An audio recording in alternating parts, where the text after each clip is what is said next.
Brock Schaefer, Director of Instruction at Wendike Country Club here with a par 3 course concept for you to apply when you go to practice your wedge game, and you really should be practicing those shots. Our par 3 course measures somewhere in the area of 75 to 150 yards for those 18 holes. Gives you a nice variety of wedge play, including into those short irons. And what you want to do is test yourself. The skills test that I've generated is all about monitoring your progress, challenging yourself in practice. It makes it so much more fun and stimulating and improves your game just multiple fold if you can do it in this fashion instead of just randomly hitting shots out there. What I've set up here is 3 balls. I've already measured that ball out there, and it's of a pace of 8 paces away, or 24 feet from the hole.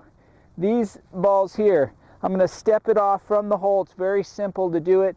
8 paces there, 1, 2, 3 paces there. This particular ball here, 1, 2, we'll call it, even though it's just beyond. You can add up those 3. 8, 3, and 2 makes 13 paces. Divide that by the number of balls you hit. You hit 2 balls typically on the par 3, 3 balls if it's not busy. And just make sure to fix those ball marks out there, by the way. And what you do is you take that 13, you divide it by 3 to get your average. And that would be approximately 4 paces. That's quite good, 12 feet. Now, if you were on a 75-yard shot, what I like to do is just double that yardage to 150, and I try to get those 3 shots within 150 divided by 10, 15 paces is the sum I like to do.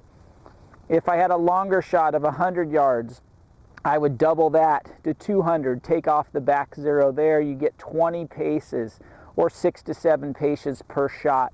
If you have a 150-yard shot, you double that to 300, take off the back 0 at 30 paces for those 3 shots, or 10 paces to 30 feet for each shot on average. And what you can do is you get better, you may lower those parameters and make it tougher and more difficult. If you're not achieving that initial standard, then you can always increase that a little bit and work towards the standard I'm establishing. It is quite difficult to do, but you may find days when you're able to accomplish it for a series of holes, and you take that as making strides in your game. But you have to monitor, you have to hit your wedge shots closer. It also allows you to, see if you can go for a pin. If there's a pin that's tucked near a lake and it's 12 paces from the edge, if your wedge can go typically less than 12 paces away from the hole, and therefore you can either go for the pin in that situation, or if you don't have that skill, then you would play away from it.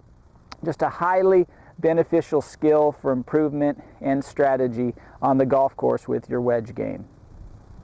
If you need more help in this area, please come see me for the skills test. So many of us need to take that, and it will help you as you practice in 2015.